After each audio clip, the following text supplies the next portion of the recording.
2013년도 성탄절날 행복한 교회에 찾아오신 우리 온 성도님들, 여러분 심령 가운데, 여러분 가정 가운데 주의 은혜와 주의 축복이 충만하시기를 주님의 이름으로 간절히 바랍니다.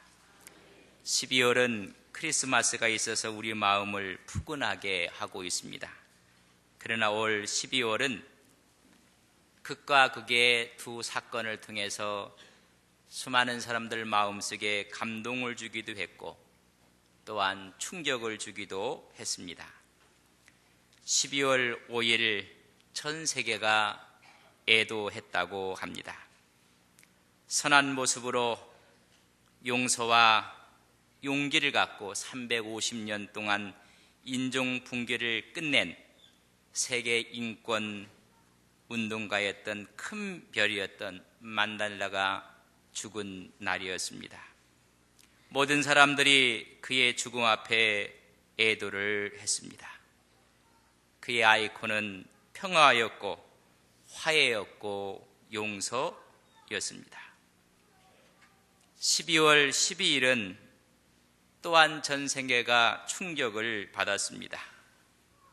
가장 악한 모습이었습니다.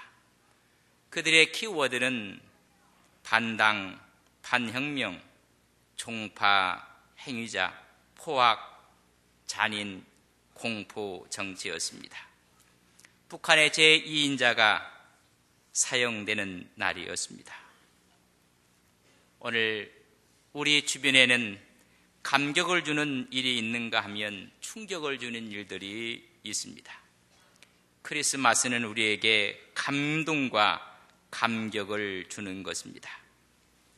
만델라는 1918년 부족장의 아들로 태어나서 인권 변호사로 남아공 최초의 흑인 법률 사무소를 개설하기도 하였습니다.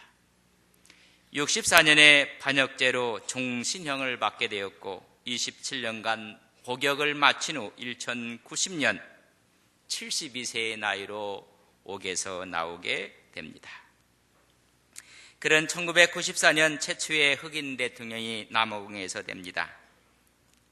그를 따랐던 수많은 사람들이 종신 대통령직을 맡아달라고 요청을 했을 때 단호히 뿌리치고 1999년 6월에 퇴임을 하였습니다. 그가 감옥에서 나와서 권좌에 올랐을 때 흑인들은 과거에 당했던 모든 죄값을 이제는 돌려줘야 된다고 요구를 했습니다. 백인들에 대해서 죄값을 돌려줘야 한다고, 그들의 잘못을 단죄하라고 요구를 했습니다. 백인들은 극도로 긴장을 하고 흑인들과 맞서기 위해서 무장까지 했었다고 기록에 나오고 있습니다. 국제사회도 초긴장이었습니다. 인종 간 유혈 참극이 벌어질 것이라고 전 세계는 우려하고 있었습니다. 만델라는 이렇게 이야기를 했습니다. 남아공은 다인종이 공존하는 무지개 국가를 건설하는 슬로건을 내세웠습니다. 수감 생활을 마치면서 한 연설에서는 무기를 바다에 버렸다고 이야기했고 모든 사람들에게 무기를 바다에 버려라고 촉구를 했습니다. 영화 같은 삶을 살아온 겁니다. 그를 가리켜서 용서와 평화의 아이콘이라고 이야기를 합니다. 나약한 인간이 용서와 화해를 통해서 얼마나 위대한 일을 해낼 수 있는지 직접 보여준 아름다운 지도자입니다. 남아공을 위해서는 만델라가 필요했듯이 전 인류에게 용서와 화해와 평화를 주기 위해서는 예수 그리스도가 필요했던 것입니다. 온 인류에게 진정한 샬롬 평화를 주시는 것입니다. 오늘에 있는 본문의 말씀이 그 사실을 말씀해 주고 있는 오늘 본문의 말씀입니다. 천사들의 메시지가 있었고 천사들의 메시지 앞에 천사들이 찬양을 하며 목자들과 아기 예수님이 만나는 모습을 그려주고 있습니다. 천사가 출현함으로 말미암아 목동들은 두려워하였습니다. 하늘의 메시지가 들려오고 나서야 그들은 마음의 평안을 얻게 되었습니다. 때를 같이해서 하늘에서는 지극히 높은 곳에는 하나님께 영광이요, 땅에서는 하나님이 기뻐하시는 사람들 중에 평화로다는 여러분 합창이 울려 퍼지게 되었습니다. 이제 이 소식을 들었던 목자들이 찾아가서 예수 아기를 만나게 되는 것입니다. 목자들의 반응은 이 천사의 이야기를 듣고 가서 구유에 누워있는 아기 예수를 봅니다. 사람들의 반응은 이 천사들이 전해준 말을 목동들이 전했을 때 놀랐다, 성경은 기록해 놓고 있습니다. 반신반의했다는 것입니다. 그러나 마리아는 이 모든 말을 마음에 새겼더라, 굳게 믿었다고 이야기해 주고 있습니다. 예수 그리스도께서 이 땅에 오신 사건, 성육신 사건, 이 성탄은 상상력을 동원해서 만들어낸 소설이 아닙니다. 신화가 아니라는 것입니다. 구원자로 오실 유일하신 분, 길이요 진리요 생명이신 그분이 우리의 역사의 한복판에 오셨다는 것을 말씀해 주고 있는 것입니다. 7절에 보면 누울 집이 없어서 구유에 누웠다고 말씀해 주고 있습니다. 왕궁에 오신 것도 아니고 고관 대적의 집에 온 것도 아니고 짐승들이 먹는 구유에 우리 주님이 오셨습니다. 신적인 겸손을 가리킨다고 많은 성경 주석가들은 이야기하고 있습니다. 누구를 위해 오셨는가를 말 구유에 오심으로 오히려 강하게 많은 사람들에게 메시지를 전해준다는 것입니다. 또한 이 소식은 기쁜 소식입니다. 이 기쁜 소식을 처음 들은 사람들이 힘없는 사람들, 약자들, 양을 지키는 목자였습니다.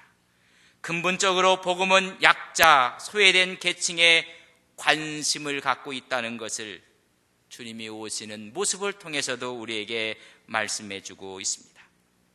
누가가 기록한 이 누가복음은 그 전체가 가난한 자, 억눌린 자, 여성들, 노인들에 대한 깊은 관심을 갖고 있습니다. 약자들의 위상을 높이시고 상대적으로 강자를 낮추시는 이른바 역전의 주제를 우리에게 나타내주고 있다는 것입니다. 크리스마스의 진정한 의미는 여기서 우리는 찾아야 됩니다. 마리엘렌 체이스는 이런 말을 했습니다. 크리스마스의 참된 정신을 깨닫기까지 크리스마스는 존재하지 않는다. 우리가 크리스마스가 와서 12월 25일 날 하나님께 영광을 돌리고 수많은 사람들이 기뻐한다 할지라도 그 정신을 깨닫기까지는 크리스마스는 그 사람에게 존재하지 않는다는 것입니다. 천사들의 찬송과 찬양 속에서 그분이 오신 의미를 우리는 깨달아야 됩니다. 지극히 높은 곳에서는 하나님께 영광이요, 땅에서는 하나님이 기뻐하시는 사람들 중에 평화로다 말씀해 주고 있습니다. 그런 그 의미는 두 가지입니다. 첫째는 평화의 왕으로 오신 분에게 영광을 돌리는 일입니다. 하나님께 영광을 돌린다는 것입니다. 이 합창을 듣고 나서 목자들이 듣고 보고, 그래서 이 말을 전했던 목자들이 마지막 모습을 보면 20절에 이렇게 기록해 놓고 있습니다. 목자들은 자기들에게 이르던 바와 같이 듣고 본 그 모든 것으로 인하여 하나님께 영광을 돌리고 찬송하며 돌아가니라. 성탄의 기쁨을 맞이한 사람들은 하나님께 영광을 돌린다는 것입니다. 최고의 우선순위를 하나님께 둔다는 것입니다. 하나님의 영광을 위해서 산다는 것입니다. 여러분, 우선순위가 어디에 있습니까? 삶의 우선순위에서 다 실패를 합니다. 우선순위가 하나님이 아닌 돈입니다. 어떤 사람들은 기득권입니다. 어떤 사람들은 이권입니다. 어떤 사람들은 자기 영달입니다. 어떤 사람들은 자기 만족입니다. 그렇기 때문에 평화가 없습니다.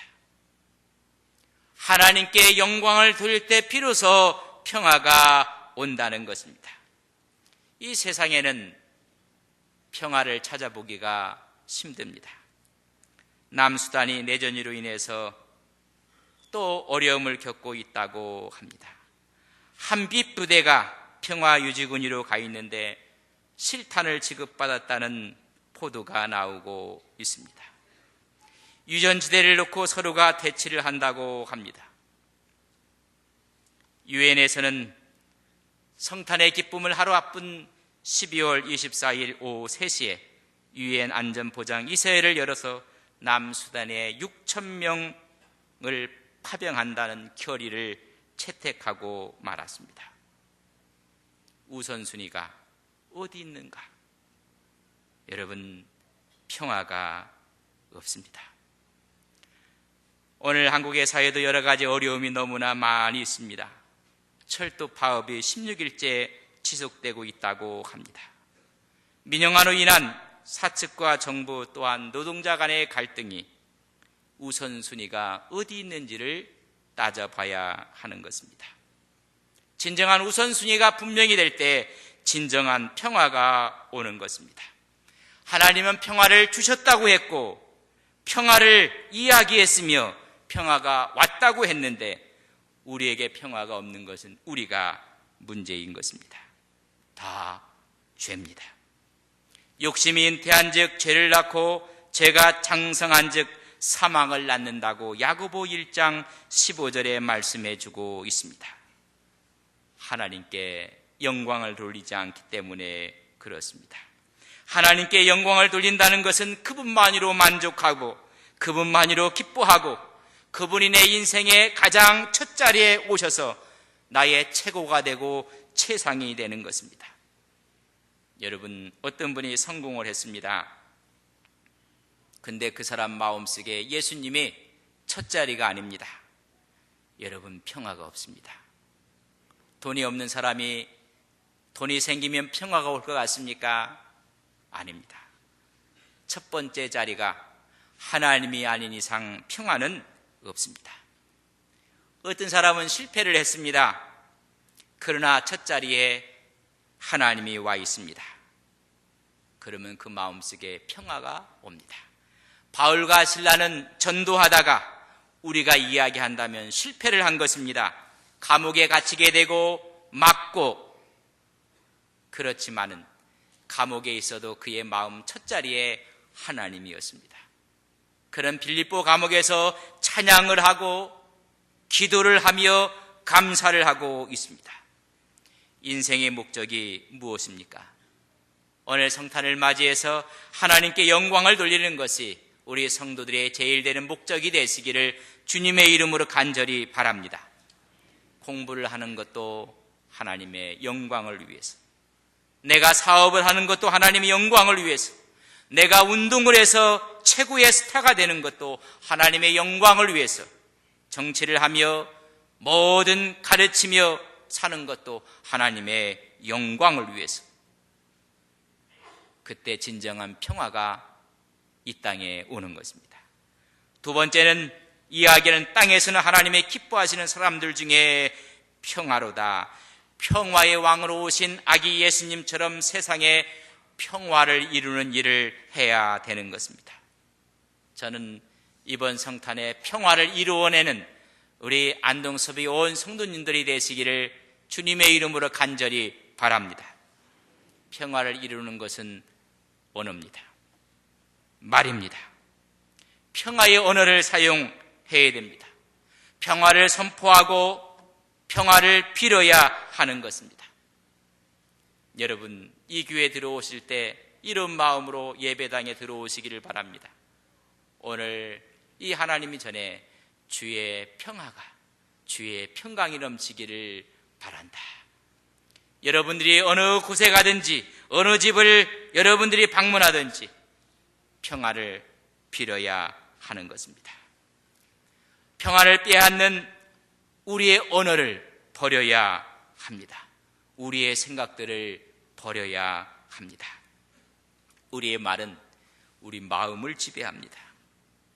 그래서 그것이 우리 몸으로 나타나는 것입니다. 그것이 우리의 정서고 우리의 감정이라는 것을 아셔야 됩니다. 쓰는 단어를 보면 그 사람이 행복한 사람인지 그 사람이 평안한 사람인지 알 수가 있습니다. 평화의 언어를 사용해야 하는 것입니다.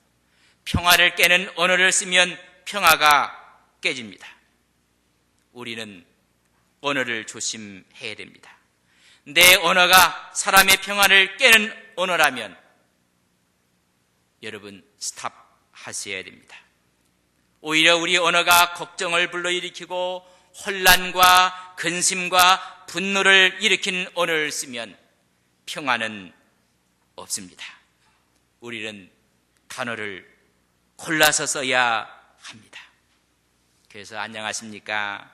고맙습니다. 참 좋습니다. 감사합니다. 이런 언어를 사용해야 됩니다. 그러나 기분 나쁜 언어를 사용하면 우리 마음속에 잃었던 평화도 다 깨지고 맙니다. 성경은 분명히 말씀해주고 있습니다. 화평케 하는 자는 복이 있나니 저희가 하나님의 아들이라 일컬음을 받을 것이요. 화평케 하는 자, those who work for peace, 평화를 위해서 일하는 사람, peacemaker라고 했습니다. 평화는 거저 오는 것이 아닙니다. 평화를 만들어내는 것입니다. 우리의 언어로, 우리의 말로 평화를 만들어내는 것입니다. 우리 크리스찬들의 언어는 가나안의 언어를 써야 됩니다. 애굽에서 나와서 그들은 가나안 땅으로 가고 있을 때 그 광야의 언어를 씁니다. 광야의 언어는 거칩니다. 광야의 언어는 원망이고 불평입니다. 그러나 가나안의 언어는 여러분 모든 언어가 새롭게 하나님의 영광을 위해 쓰여지는 언어인 것입니다. 우리 마음속에 감사합니다. 고맙습니다. 미안합니다. 잘했습니다. 당신이 최고입니다. 오늘 참으로 멋져 보입니다. 내가 당신을 믿습니다. 당신이 내 친구라는 것이 자랑스럽습니다. 보고 싶었습니다. 역시 당신은 다릅니다. 이런 언어를 사용해야 됩니다. 이민 목회를 할 때 새롭게 믿기로 한 새 가족이 오면 목사는 너무나 기쁩니다. 그러나 알고 보면 초신자가 아닙니다. 다 예수를 믿던 분들이 새 가족으로 등록을 하면 힘이 납니다. 그러나 마음속에는 걱정이 생깁니다. 또 무슨 말을 잘못해서 상처를 받고 저분이 언제 떠날지. 솔직한 목사의 고백입니다. 많은 분들이 말로 사고를 치고 있습니다. 말 때문에 상처를 받고 있습니다. 평화가 깨진다는 것입니다. 새 가족이 오면 힐끔힐끔 쳐다보고 말은 꼬여서 이야기를 하고 빈정대는 것이 너무나 많습니다. 이민사회가 다 그런 건 아니지만은 살다 보면 각박해져 갖고 새 가족을 마음에 받아들일 여유가 없습니다. 기쁘기는 기쁜데 상처받을까 봐 전전긍긍했던 지난날의 기억이 새롭습니다. 저는 우리 새가족 오면 마음이 편안합니다. 우리 새가족부에서 참 아름답게 도우미 역할을 하고 있습니다. 새가족들이 잘 우리 새가족들을 섬기고 있습니다. 마음이 편합니다. 언어가 문제입니다. 모두가 언어의 상처를 받아서 마음의 평안을 다 깨고 마는 것입니다. 가정사역연구소에서 이런 통계를 해서 발표한 적이 있습니다. 자녀들이 부모로부터 가장 듣고 싶은 말, 가장 듣기 싫은 말, 제가 한번 읽어드리겠습니다. 자녀들이 부모로부터 가장 듣고 싶어 하는 말, 이 세상에서 내가 제일 소중해.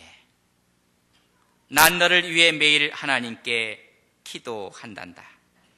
너만 보면 하나님께 감사해. 언제나 엄마는 내가 자랑스럽단다. 여러분의 자녀가 듣고 싶은 말입니다. 여러분 자녀들이 듣고 싶지 않는 말, 마음의 평화를 깨는 말, 자녀를 망하게 하는 말, 5가지를 선정했습니다. 네가 잘하는 게 뭐가 있나? 이 바보야, 너만 보면 지겹다 지겨워. 마음에 드는 게 한 구석이라도 있어야지. 보기 싫어, 꺼져버려. 넌 인생에 도움이 안 돼.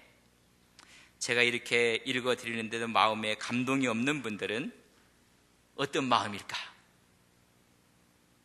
그것처럼 그 역으로 부모가 자녀로부터 듣고 싶은 말이 있어요. 부모들이 자녀로부터 상처받는 말이 있습니다. 부모가 자녀로부터 상처받는 말, 엄마, 아빠가 나한테 해준 것이 뭐 있어요? 엄마, 아빠 때문에 창피해 죽겠어요. 부모가 상처를 받는 것입니다. 부모가 행복해하는 말, 듣고 싶은 말, 아빠, 세상에서 제일 존경해요. 엄마가 계시니 행복해요. 마음속에 평화가 오기도 하고 평화가 깨지기도 하는 것입니다. 모든 것은 언어입니다. 오늘 크리스마스를 맞이해서 우리가 행복을 한번 피스메이커들이 되기를 바랍니다. 옆 사람에게 집사님이 계셔서 행복합니다. 권사님이 계셔서 행복합니다. 당신이 있어서 행복합니다. 예, 행복해지신 것 같아요.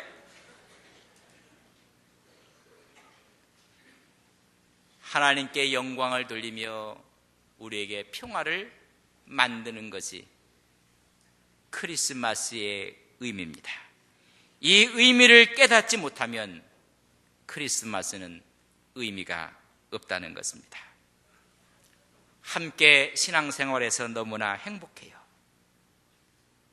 옆에 있는 분들에게 집사님 때문에 힘이 납니다.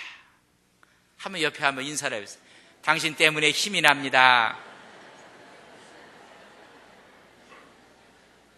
여러분, 이것이 크리스마스의 선물입니다. 하나님, 우리 가정 때문에, 우리 가족 때문에 살맛이 납니다. 평화를 선포하고 평안을 빌어야 하는 것입니다. 내 집에, 내 울타리 안에, 내 교회에, 이 안동에, 이 민족, 이 나라 위에 평안을 빌어야 됩니다. 우리는 하나님께 영광을 돌리고 우선순위를 하나님께, First God, 하나님께 첫 자리를 드리시는 여러분들 되시기를 바랍니다. 두 번째는 모든 평화를 전하는 샬롬의 언어를 사용하시는 온 성도님들이 되시기를 바랍니다. 하나님께는 영광이요 우리 마음속에 평화가 있기를 주님의 이름으로 간절히 축복합니다. 하나님, 하늘에는 영광이요 땅에서는 기뻐하심을 받는 자들 중에 평화로다. 우리 인생 여정 가운데 이런 은혜와 이런 평강이 넘쳐나게 하옵소서. 하나님, 평화를 깨는 어떤 언어도 하나님께서 막아주셔서 우리를 위해서 세우신 가정이, 교회가, 이 사회가 평화가 넘치는 이 나라, 이 국가가 될 수 있도록 복을 내려 주시옵소서. 하나님께 영광을 돌림으로 말미암아 온 세계가 주님이 오신 평화의 메시지가 증거되어지게 해주셔서 개인과 단체와 사회와 나라와 전 세계 위에 주의 평화가 넘쳐나게 하옵소서. 예수님의 이름으로 기도 올리옵나이다. 아멘.